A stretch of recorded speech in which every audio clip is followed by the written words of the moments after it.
Hi everyone! So today is nandito ako ngayon sa Gentrimed kung saan dinala si Papa nung na-stroke siya. So, nagkaano si Papa, nag-seizure siya. So kailangan ma-check up siya ulit ni Doc. And ayun, medyo masama yung loob niya ngayon. Alam mo naman. Kaya dito ako nag-i-intro kasi wala siya sa mood. Anong okay sa kanya, yung blood niya. So baka, ano lang natin to guys. Update ko na lang kayo doon sa pinakaloob. Okay, let's go. I-check lang. Buhatin namin siya, ma'am, ha? Opo. Ito rin yung tinakabahan siya. Papa, ako kakabahan. Dito lang po.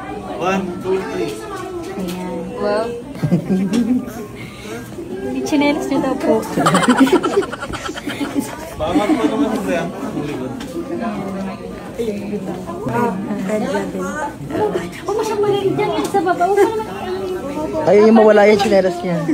Gusto niya nasa higaan din nakahiga yung chinelas. Baka kasi daw isuot niya yung chinelas niya. I-check ka nga lang. Kinakabahan siya yung puso niya. Chine-check niya.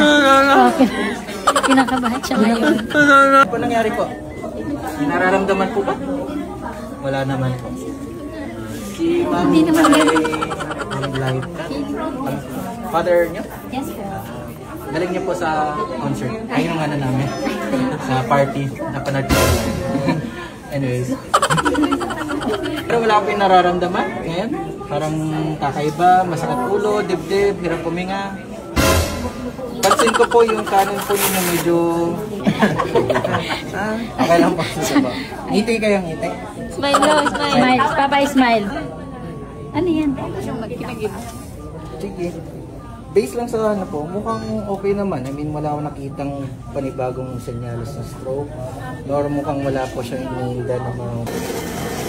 So guys, umalis na si Doc. Pinaliwanag niya yung mga pwedeng gawin kay Papa. Pero as of now po, is okay naman si Papa. Sobrang yun nga lang, masama tingin niya kay Doc. Maganda. Papa, mag-ismile ka kayo. Sabi niyo, panay lang tayo. Diba? Pag sabing taas kamay para... Tawa yan.